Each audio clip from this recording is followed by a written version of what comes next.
United Forum of all Adivasi organisation Uttarbanga জোনের ডাকে 12 দফার দাবি বামনগোলা বিএল এবং বিএলআরও ডেপুটেশন। বামনগোলা ব্লকের পাকুয়াহাট এলাকায় United Forum all of Adivasi organisation এবং সদস্যরা বিএলআরও অফিসের সামনে এসে উপস্থিত হন।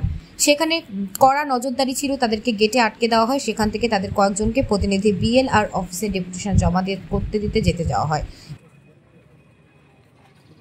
নমস্কার, আজকে আমরা এসেছিলাম বামনগোলা বিএলআরওতে, যেখানে আমাদের আদিবাসীদের জমি সংক্রান্ত সমস্যা নিয়ে আমরা এসেছিলাম।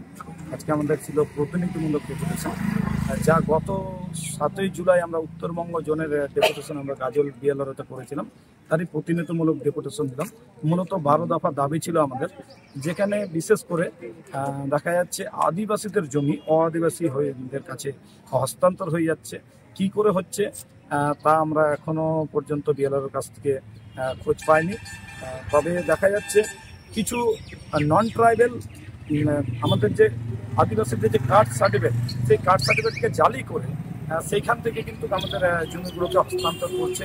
এবং তারপরে দেখা যাচ্ছে বিশেষ করে আমাদের যে আদিবাসী মহিলা রয়েছে তাদেরকে বিয়েতে আবদ্ধ করে তারপরে তাদের মাধ্যমে তারা জমিগুলোকে এইভাবে করে আদিবাসী থেকে অআদিবাসীকে হস্তান্তর করছে। আরও বিভিন্ন কারণ রয়েছে, যে কারণগুলো নিয়ে আমরা মোট 12 দফা দাবির মধ্যে দিয়ে রয়েছি। আপনার নাম? আমার নাম মনোজ চরে, আমি উত্তরবঙ্গের কোঅর্ডিনেটর মালদা ডিস্ট্রিক্ট।